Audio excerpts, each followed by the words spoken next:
Hello and welcome to another episode of Nerds Amalgamated. I'm the professor and my co-host is the DJ. How are you enjoying this weather, DJ? So gloomy. Man, I can't Did you believe get any it. of the hail? Yeah, it got some hail.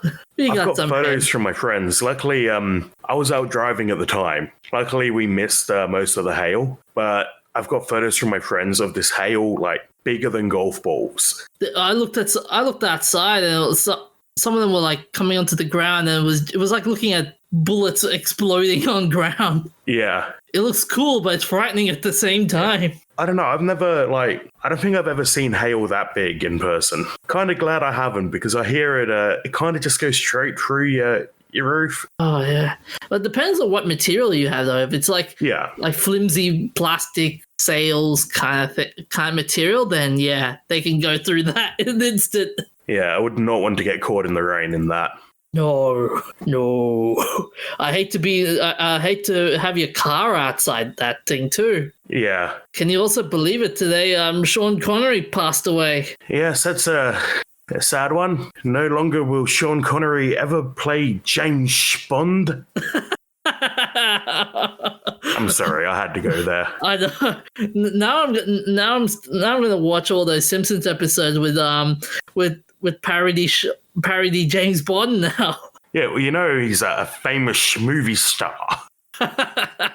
Oh, yeah, he went. Yeah, he went out. He had a good run, I would say, at 90. Yes, he made it to 90. Yeah. But we should move on with our first science topic. About the fungus-eating Bussells Spider Orchid. I'm going to stop now. Yeah. The Bussells Spider Orchid is an orchid from Western Australia, which has a very limited range, and at one point there were only 4 known specimens, just a couple of years ago. But some scientists have managed to bring it back. So the plant blooms for 3 to 4 weeks a year and needs to be hand pollinated because the conditions just aren't right for it to pollinate naturally. And then you have to collect the dust-like seeds at just the right moment. So they've collected these seeds and then found out that they don't germinate without fungi. So they had to collect the fungi and work out how to grow the fungi as well. So they had to grow the funny guy? Ow. Yeah, so you grow the fungi and feed it to the plant. This is a fungus-eating plant. The orchid doesn't have a proper root system that would collect nutrients like a regular tree. So it collects the fungus and digests it. So in other words, this is the Venus flytrap for mushrooms. Kinda. Yeah, it doesn't have any outward predatory behavior, and the fungus isn't a mushroom. It's just probably a single cell fungus. But so each plant can produce 34,000 seeds in a seeding season. But in the wild, only one of the seeds will grow to a plant, compared to the lab where they can grow 30 to 40% of the seeds, which is pretty insane. Can you imagine looking after 10,000 plants?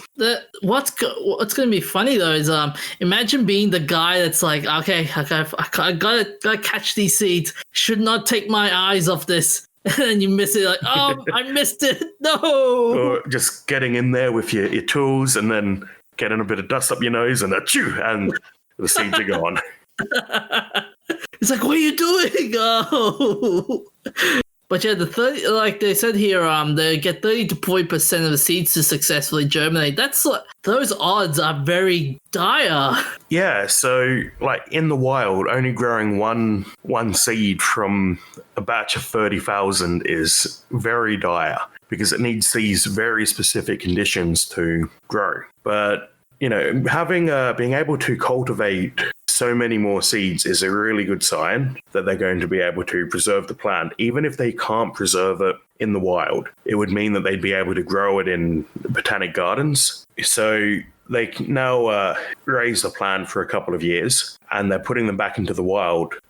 So far they've planted 140 and they're planning on planting hundreds more over the next year. But they haven't been out long enough to know whether it's going to successfully thrive. Yeah. Well, it's a gamble to put them out into the wild after all these years because I'm seeing here they need certain wasps wasps to pollinate it. And like clover requires the European honeybee. There's a lot of plants that require a particular bug to pollinate them. And if that bug isn't present, the plant goes extinct. But I'm really impressed by this, and I'm hoping they manage to pull it off, because this is a lot of work, but I think they've got a good chance of being able to return it to nature, assuming that wasp is still common. And even if it isn't, they now have seed from, they found a total of 7 orchids in the end, in the wild, and they've collected seed from them, which they're preserving in the cryogenic seed banks. So even if it doesn't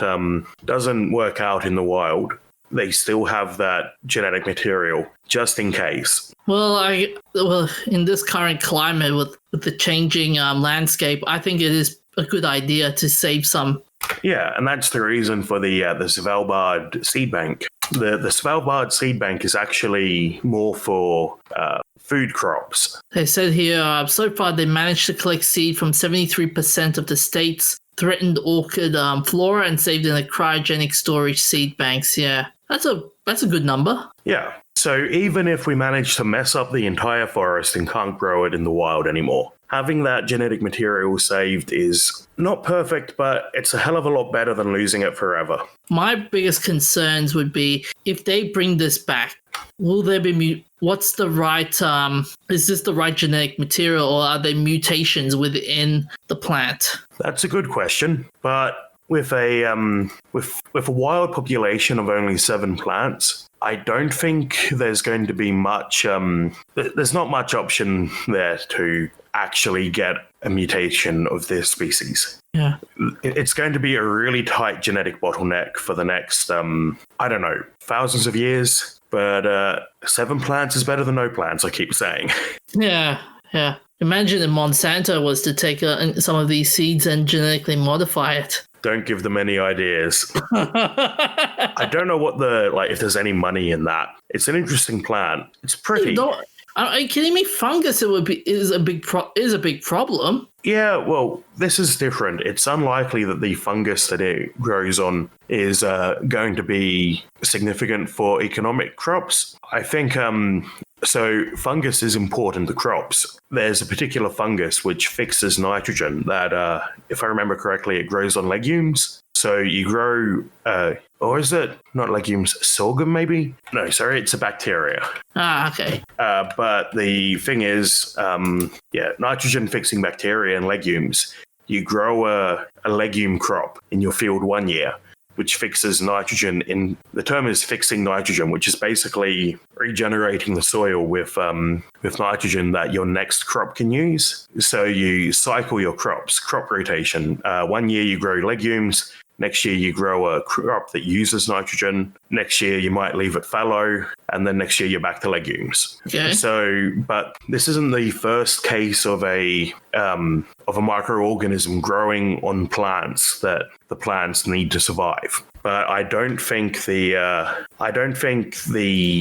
spider orchid fungus is going to be an issue for economic crops. It might be an interesting study. Find out how it actually works and what it actually does for the plant. Then you can maybe reuse it in a cash crop. But that's some research that can be done now that the plant is plant's saved. You can use it you can find out what it can do. Maybe you can make a medicine with it. Maybe you can use it to prepare the soil for another crop. Maybe it just looks pretty in the garden. Mm-hmm. But if we let it go extinct, we don't have any chance to find out how it works. So yeah, this is a great thing. Saving the plants, being able to keep them for the future. Yeah, and hopefully don't turn into gigantic monsters. Yeah, Day of the Triffids is my favorite zombie story.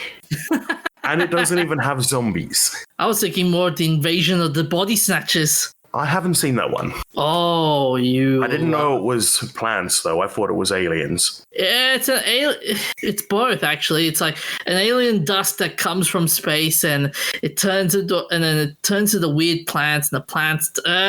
yeah, long story. Yeah. Okay. Well, yeah. Day of the Triffids is a really, it is basically a zombie story. You've got the implacable enemy that just hunts you, and a lot of the way they deal with it is the sort of thing you'd expect to see in a zombie story. But that's another thing you have to be worried about, like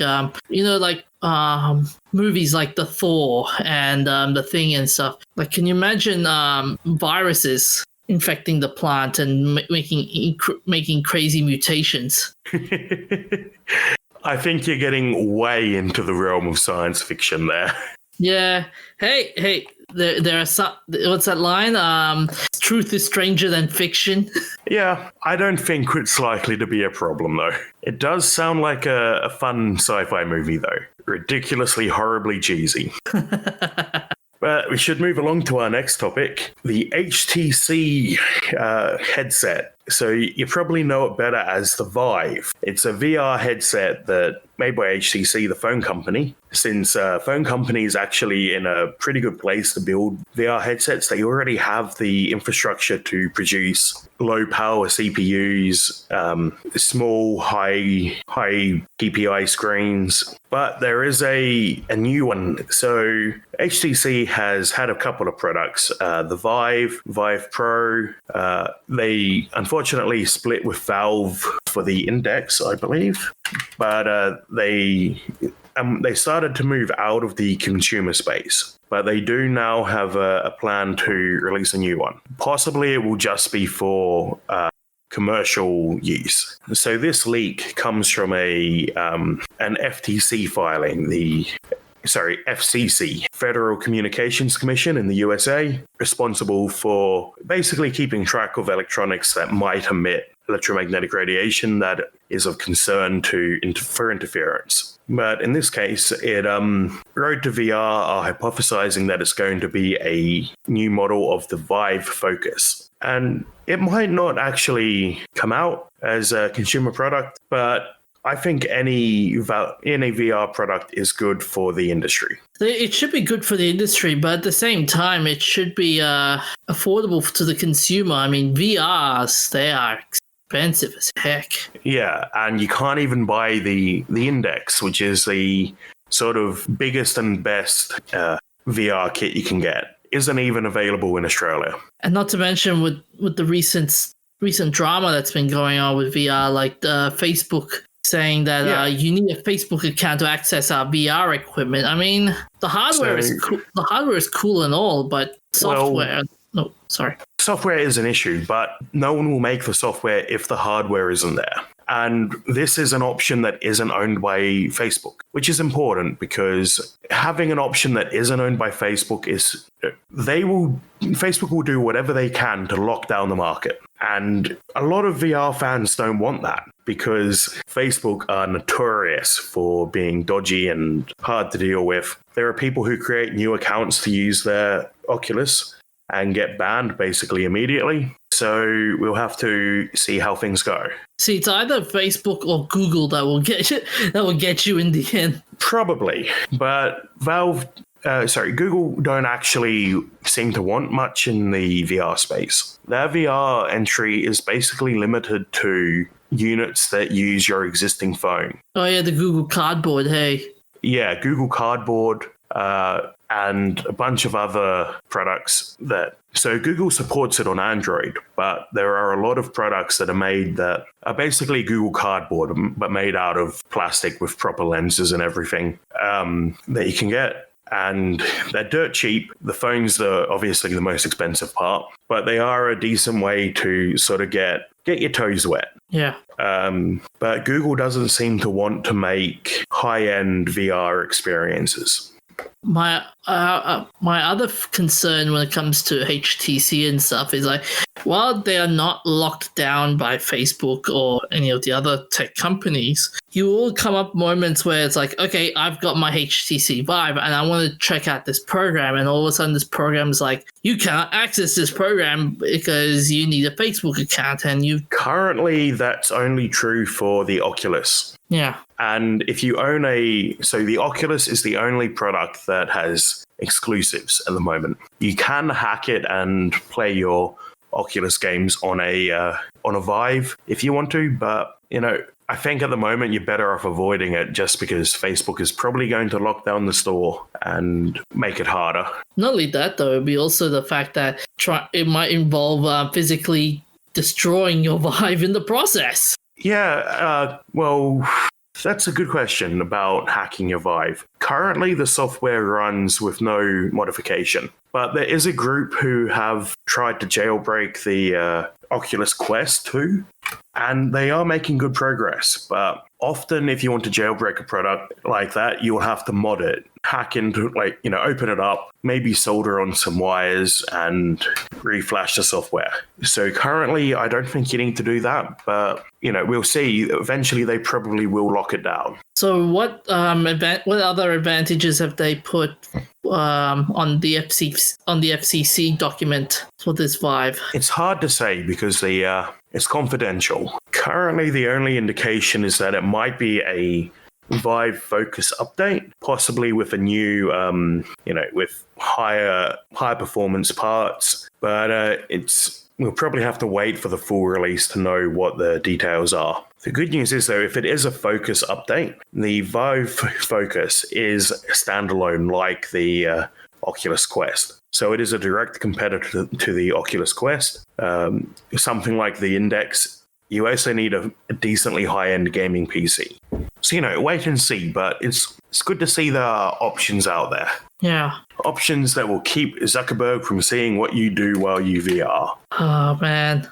I mean, Zuckerberg can go ahead. Anyone who wants to hack into my VR cameras and look at me while I'm in VR, frankly, you deserve what you get. No, actually, Don't say that. They have ears. Look, ears everywhere.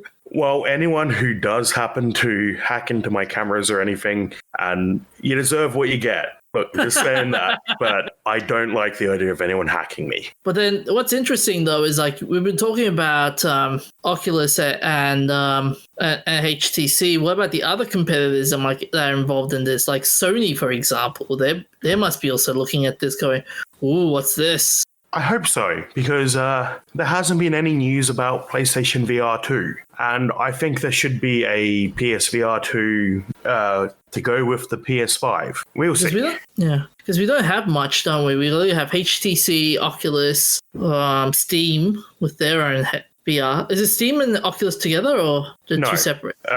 Valve has their own thing these days. Yeah. Originally, Valve and HTC were a thing. They made the Vive headsets. Then Valve split from HTC and made the Index. So, yeah, avoid the Oculus. This looks like it'll be a good option if it pans out. PSVR 2 is something I'm looking forward to hearing about. I don't own a PlayStation, but the more the merrier. We can only maintain the VR concept as long as people are using it. And I'd hate to see VR die off because people just aren't buying it. But next up, what do you have for us this week, DJ? Okay, so I have a new comic book series coming out, and it is from the realms of Blade Runner.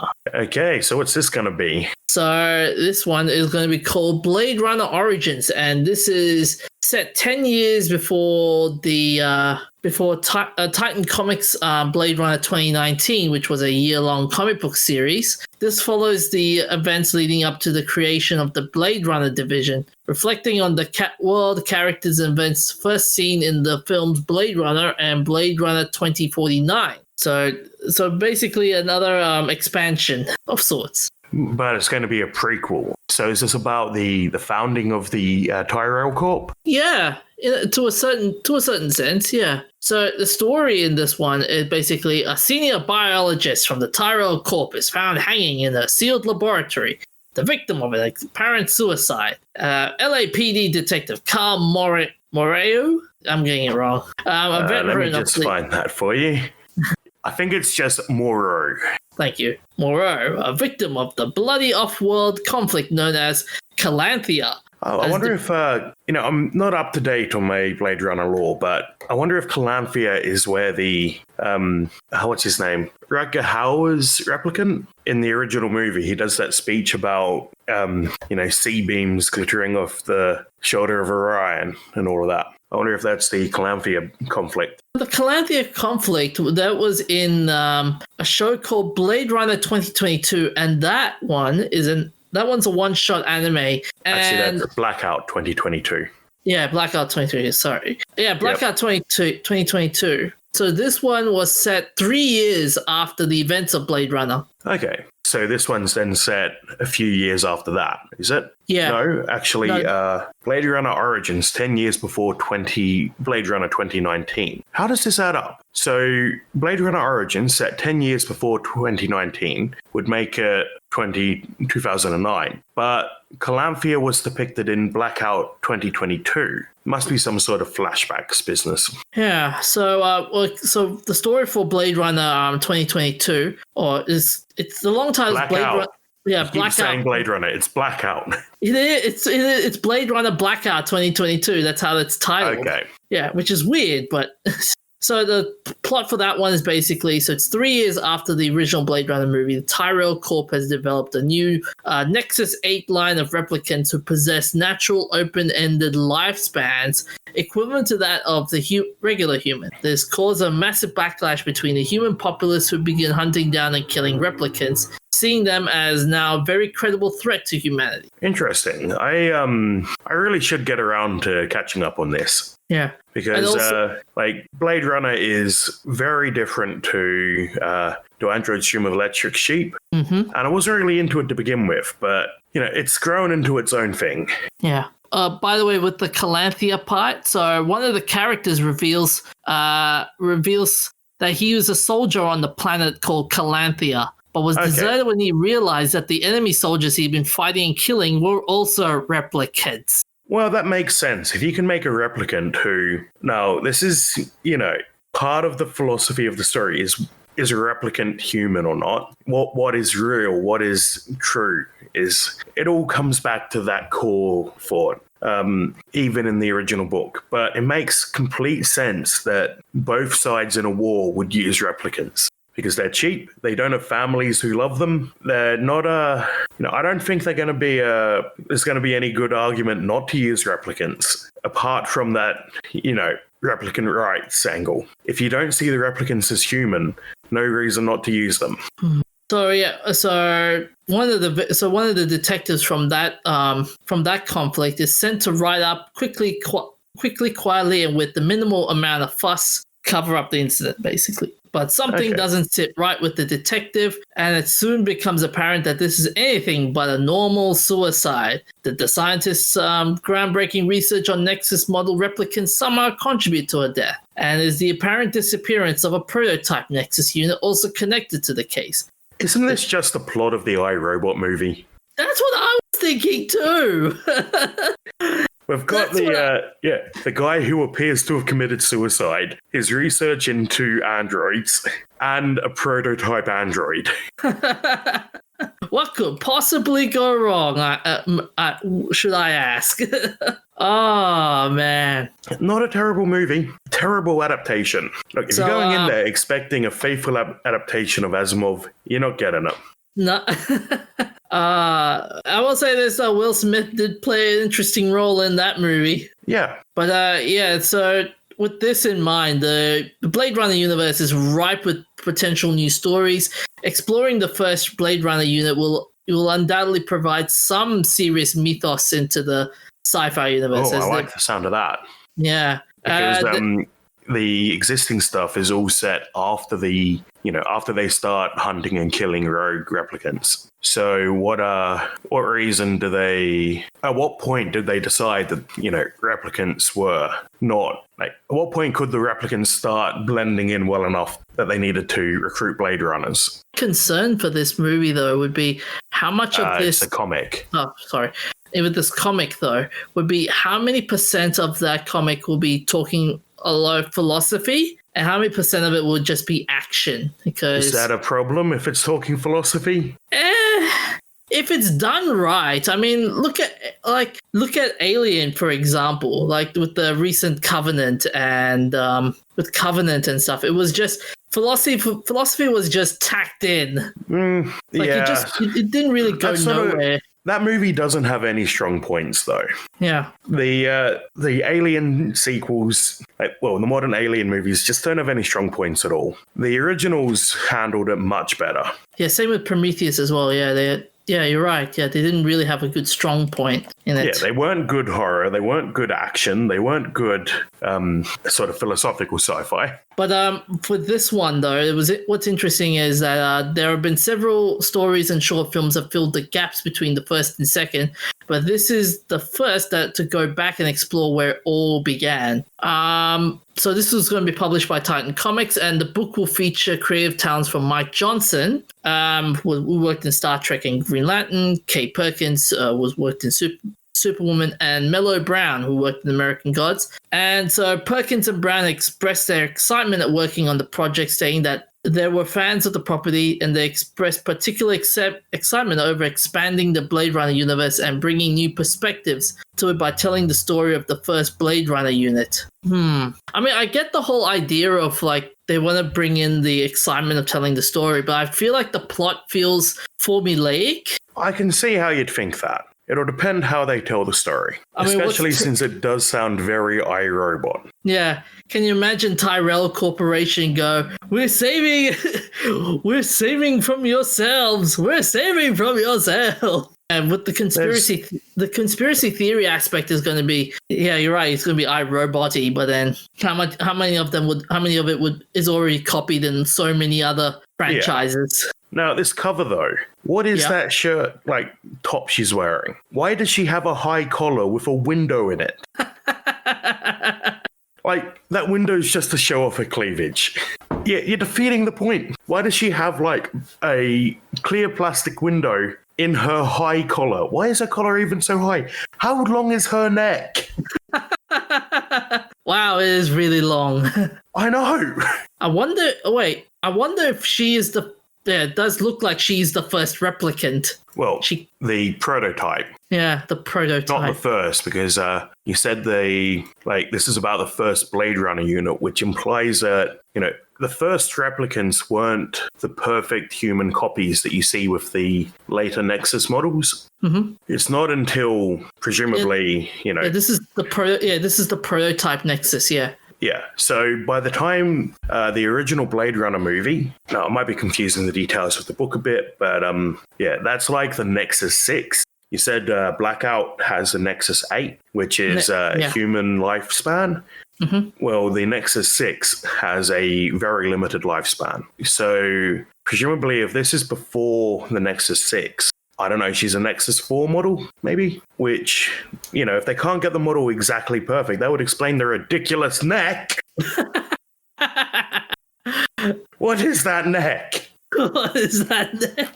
And so, considering the Nexus 6 had a pretty short lifespan, she probably has, a really short lifespan. She's probably only in there for about 5 minutes. Yeah. The question, what's interesting is going to be how much of the first... how will this affect the continuity of future Blade Runner movies? That's going to be an interesting one as well.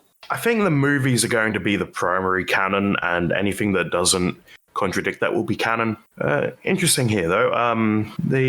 So that article from the Blade Runner wiki, it says Nexus 6 units lived for 4 years. The Nexus 4 and 5s would give up when cornered, which means that the Blade Runner would basically just be an execution squad. If they don't have to, if they don't fight back, all the Blade Runner has to do is capture them. And then I assume they would kill them because, that's an interesting question. It'll probably be answered, but can the early model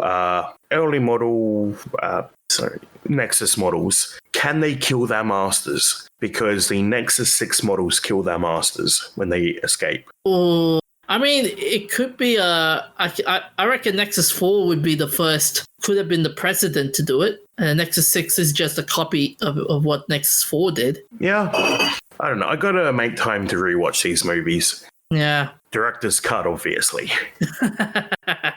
God, the arguments over the Blade Runner cuts. How many are there? Like half a dozen. Oh my! I thought the Lord of the Rings cuts were annoying. No, Lord of the Rings is just 2 cuts: theatrical and director's, or extended cut. This, according to the wiki article here that you've, the Blade Runner wiki that you've linked. Sorry, there's the original version, the international cut, a test preview, which was originally distributed as an unofficial director's cut, the Ridley Scott director's cut, and then the Ridley Scott final cut. I mean, what could possibly go wrong? Yeah, I think I've seen the director's cut. I don't think I had access to the final cut at the time, but I think I'll track that version down. Yeah. Do you have a preferred cut? Stick with the director's cut. Okay. Yeah, the director's cut is it's all we've seen so far. I mean, like, I would love to get the final cut myself. Here you go. Netflix has final cut. Ooh, nice. Yes. So I don't know if I've seen the director's cut or final cut, but now final cut's on Netflix, so I'll be watching that one, I think. Yeah. 1 hour, 57 minutes. It's a long one. Can you imagine in Blade Runner 2049 they give out more cuts? Well, yeah, interesting. There's a whole table on the wiki which I'm going to drop into the show notes because that's some interesting comparisons. Apparently, only apparently Deckard's dialogue in the Abdul Ben Hassan scene is completely out of sync with his lips until the final cut. How do you mess that up? Oh, man. And the Unicorn Dream didn't turn up until director's cut. Mm-hmm. Now, I know the version I watched had the Unicorn Dream, so it was either director's or final cut. Yeah. Interesting choices here. The Rory Batty says, "I want more life," and either ends the sentence with father or the F word, depending on the cut. And then Pris is shot a different number of times, depending on the cut. I wonder what causes those sorts of changes. So we should move along. One last question. Do you reckon Deckard is a replicant or not? Oh. Oh. Yeah. Oh, don't make... I'm like that sweaty guy meme with 2 buttons now. Yeah, don't make me choose.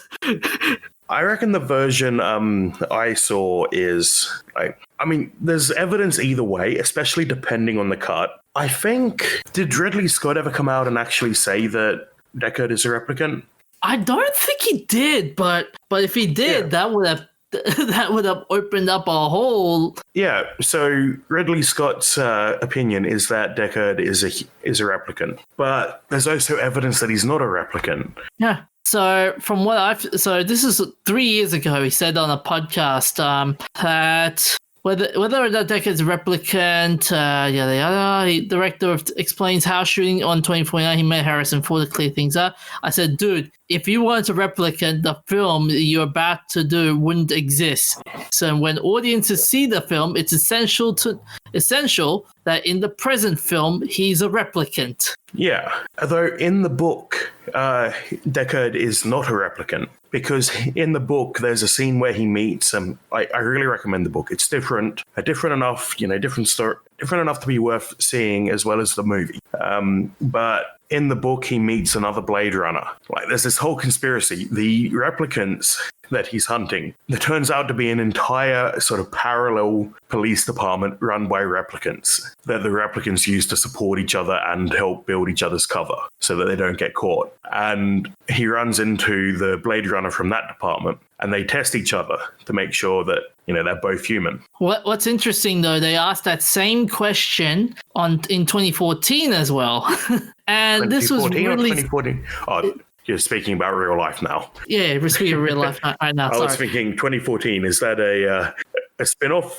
So in 2014, here's an interesting one. So Ridley Scott says he's definitely replicant, and then Scott goes on to explain how elements of the film should tip the audiences of this fact they're paying attention instead of the unicorn dream sequence. The film star Harrison Ford never been able to get a straight answer about his character's true nature from Scott, but his own interpretation was that the character was human, which he says, I was moved to ask Ridley whether or not he thought the character I was playing was a replicant. Ford asked at a 2013 event. Well, I never got a straight answer, which is okay, I guess, but I thought it was important that the audience be able to have a human representative on film, somebody that they could have an emotional understanding of. Ridley didn't think that was all that important.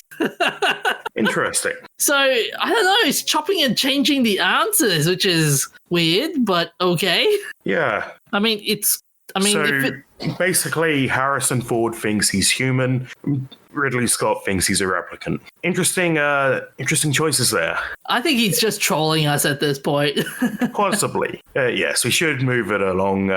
So we will take a short break for an ad here and be back with the games and the events of interest. All right, DJ, what have you been playing? I've been playing nothing. Why? All you had to do was play a game. Couldn't even manage that. Hey, you try working all day. Tell me how that feels. I've just been playing like small snippets of Among Us, and I'm just like, that's all I can do. All right, and I'm still playing Metro Exodus. You're loving that game a lot, aren't you? I am. I love the changes. I love the open world aspect. I love that, the world feels alive. And that's hard to do. Like, it just feels good. And seeing enemies go about, they're fairly basic routines, but seeing packs of enemies move around, or the level I'm on at the moment is set in a desert. And there's one type of enemy, which is basically a zombie. It looks like the vampires from the movie of I Am Legend, but it's basically a zombie. I wasn't a big fan of the addition because all the other enemies are unique, but I absolutely love the level of detail put into their life. So I've gone into a building and found them like hugging a wall to stay out of the sun. Because I remember you were saying the other day as well that with the level designs, what the interesting part about it is how it's always someone getting kidnapped. Yeah, I did complain about that.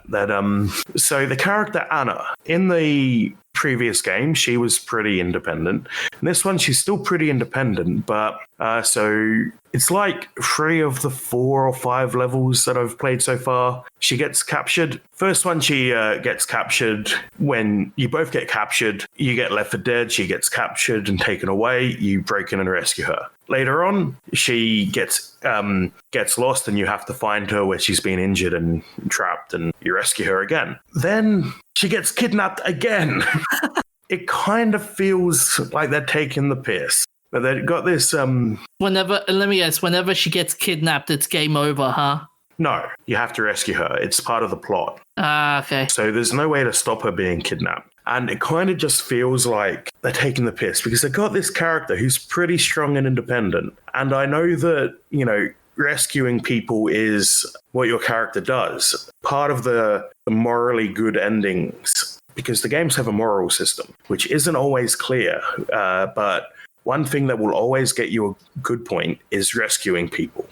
So rescuing slaves or prisoners. But I feel like they're taking this character who has been strong and independent and then taking the piss because you keep having to save her life, which is a shame because I really like all of the characters and the plot so far. I just think it's a bit silly that she gets captured so much. For a second, what you were saying about Anna just reminds me of Resident Evil, where you have to protect this woman, and if she gets captured by the zombies, it's game over. And yeah, that's always a pain. But it's like, so the only Resident Evil I'm really familiar with is number 2, and you know how you can play as both characters, but the female lead, like if you, depending on which you play as, you run into the other character as appropriate. It's kind of like the female lead is, independent and strong and fights for herself. But it's kind of like if you were playing as the male lead and you see her fighting her way through the first half of the game, and then you have to keep rescuing her.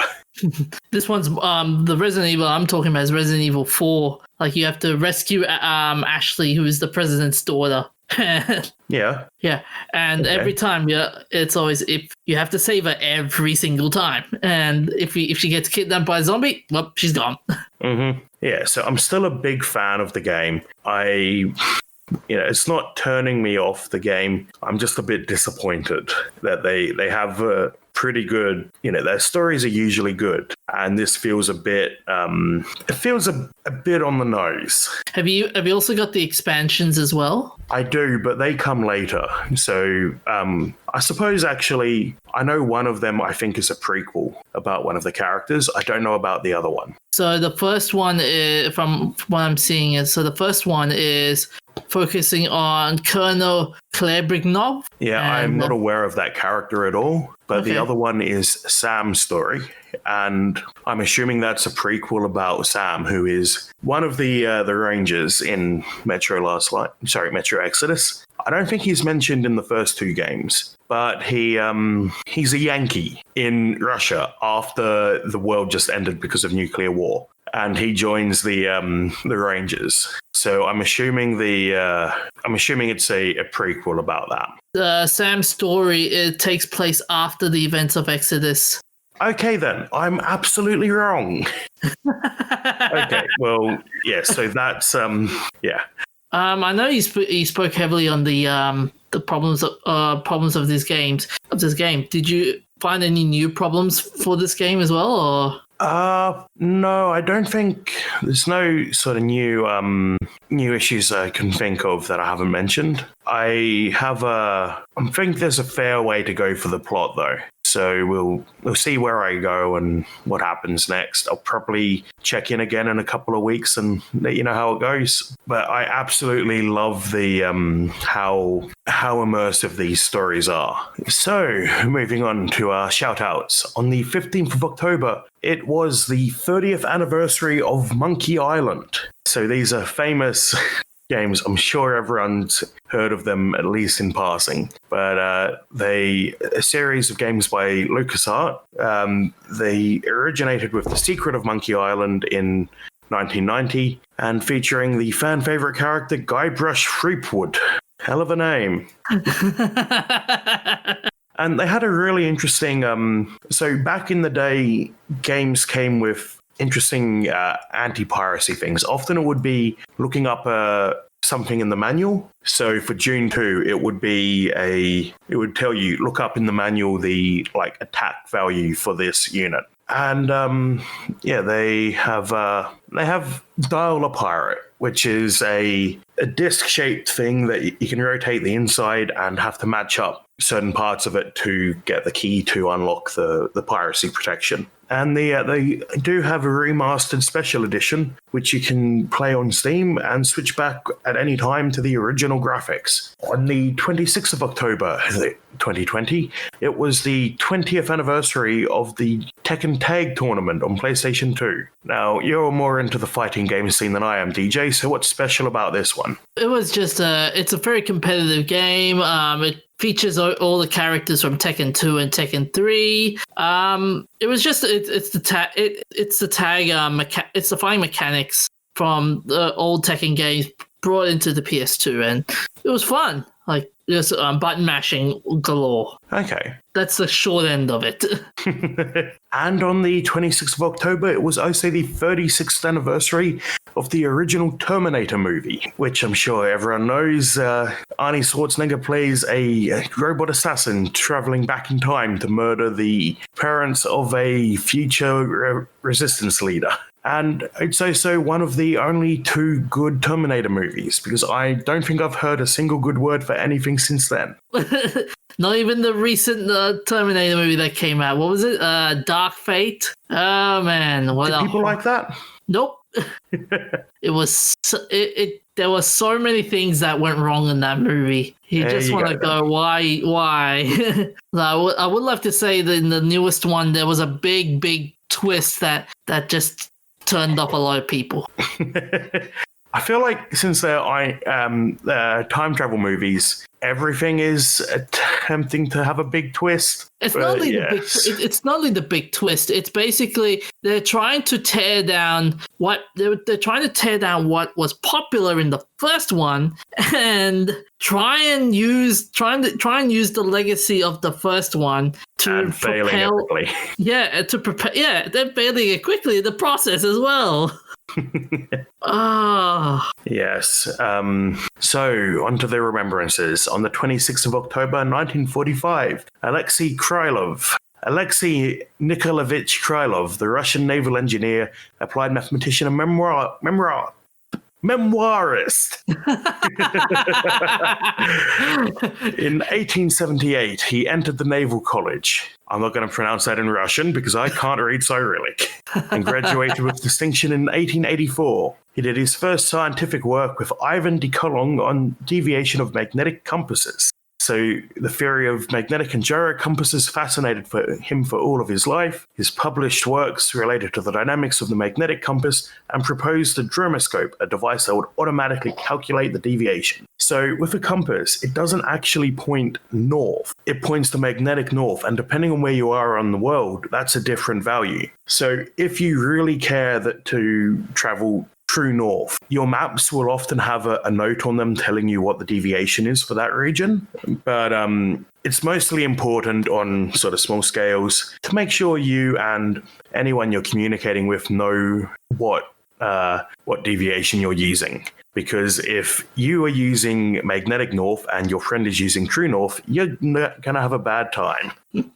He also pioneered the gyro compass, created a theory of damping ship rolling and pitching, and proposed gyroscoping damping to combat the roll. He wrote about 300 papers and books spanning shipbuilding, magnetism, artillery, mathematics, astronomy, and geodesy. His ship floodability tables are used worldwide. He also published the first Russian translation of Newton's Principia Mathematica. He died at 82 in Leningrad. On the 26th of October 1957, Gertie Teresa Corey, an Austro-Hungarian-American biochemist, in 1947 was the third woman to win a Nobel Prize in Science and first woman to win one in physiology or medicine for discovering the cause of the catalytic conversion of glycogen. She received the award with her husband Carl and Argentine physiologist Bernardo Husay. The cycle of glycogen is now known as the Corey cycle. In 2008, the US Postal Service published a stamp featuring the Coreys, but it had a printing error in the chemical formula for glucose 1-phosphate, also known as Corey ester. And the supercomputer, NERSC 8 supercomputer at Berkeley Lab, is also named after her. In 2016, it was the 5th most powerful supercomputer on Earth. She died of myelosclerosis at 61 in Missouri. On the 26th of October 2007, Arthur Kornberg, an American biochemist who won the Nobel Prize in Physiology or Medicine in 1959 for his discovery of the mechanisms in the biological synthesis of deoxyribonucleic acid, with Dr. Severo Ochoa of New York University. He died of respiratory failure at 89 in Palo Alto. On to the birthdays. On the 26th of October 1945, Nancy D. Griffith, the American computer scientist who was notable for her work on the feature interaction problem. Now, the feature interaction problem is a software problem where one feature interacts with another in a way that changes what the feature does, and is the absolute bane of doing any sort of complex systems. It was first documented as features were added to telecommunication systems. She researched the problem of testing the networks to see how well they work together. On the 26th of October 1947, Ricardo Hector Ashe was an obstetrician, gynecologist, endocrinologist, and fugitive. Interesting career. He pioneered gamete intrafallopian transfer, aka GIF. No, GIF? No, I heard you wrong once. It's not GIF, it's gift. It's gift, not gift.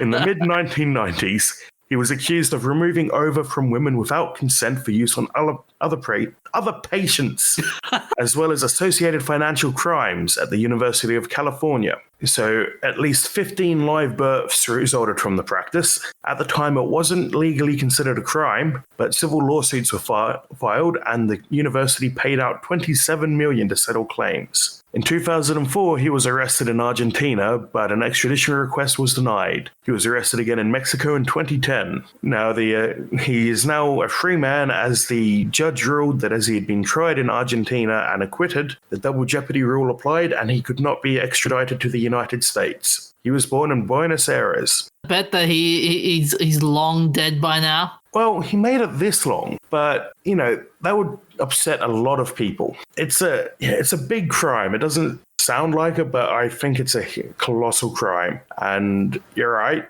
I wouldn't be surprised if people were out to get him, and that's why he doesn't come back to the US. But at the same time, he's made it this long. I don't think anyone's looking for him internationally, so we'll see. He's getting pretty old, though, so maybe he naturally won't last too much longer. And on the 26th of October 1959, we have Paul Farmer, an American medical anthropologist and physician. He holds an MD and PhD from Harvard, where he is the Collocatrones University professor and chair of the Department of Global Health and Social Medicine. He co-founded Partners in Health, a non-profit that provides direct healthcare and research and advocacy for those who are sick and living in poverty. He is also a special advisor in the United Nations and has pioneered novel community-based treatment strategies.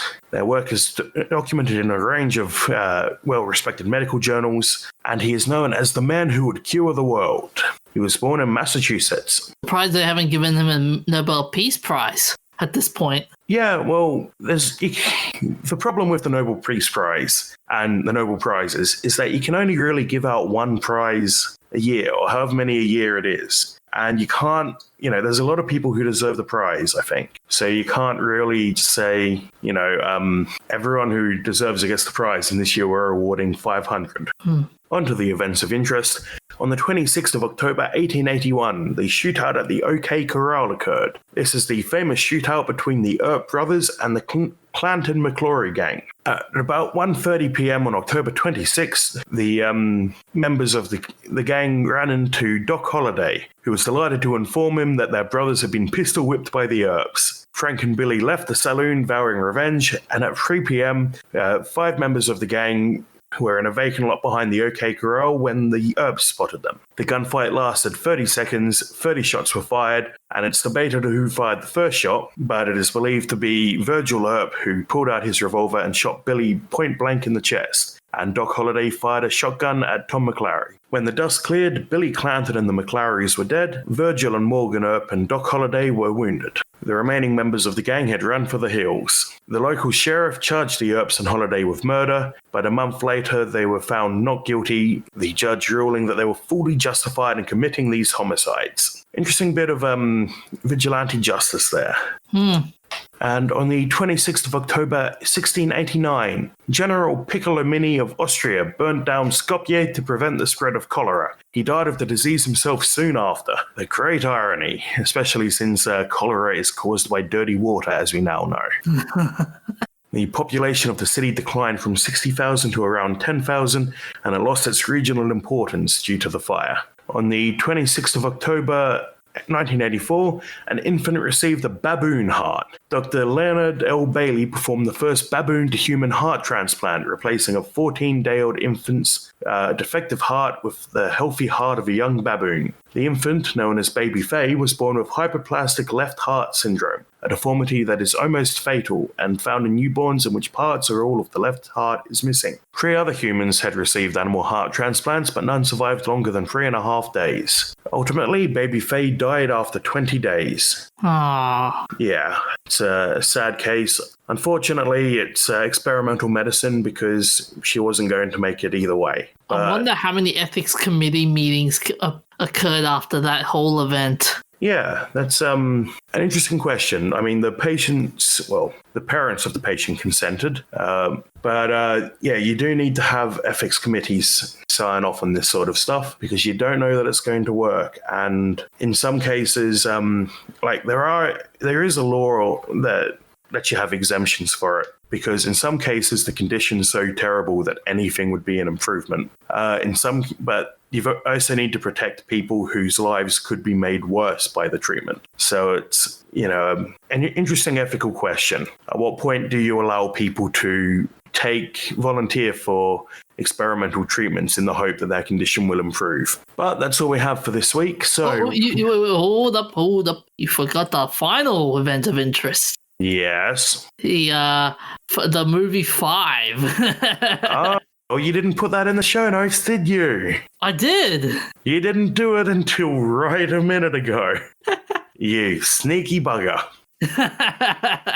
On the 26th of October 1951, the movie Five premiered in Finland. Five is an independently made American post-apocalyptic sci-fi movie. It was the premise is that the world is destroyed in a nuclear holocaust. Only 5 Americans survive, including a pregnant woman, a neo-Nazi, a black man, and a bank clerk. And a mysterious 5th person who we haven't been able to find the identity of.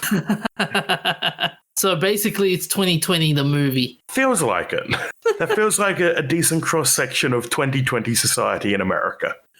Yes, but that's all we have for the night. So where can they find us, DJ? They can find us on Facebook, Instagram, Twitter, Spotify, iTunes.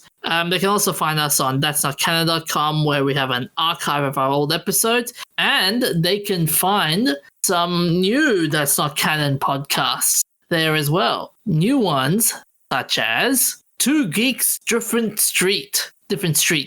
Sorry. So this is a new nerd-related podcast series looking at comic books. Yes, it looks like a fun one. And the title comes from them both being friends who grew up in different places. But they also happen to be friends from different sides of the comic book divide, the great war between DC and Marvel. It never ends. And it can never end until comic fans decide that comics actually suck and games are where it's at. You heard me, DJ. Oh, I heard you. I'm just wondering if those guys will hear you. Fight me. They can also find us on Pod Hero as well. Yes, on Pod Hero for $5 a month. They can support us and other That's Not Canon podcasts, with their subscription being divided between the podcasts they listen to. So we will see you next week. Look after yourselves. Stay hydrated. See you next time.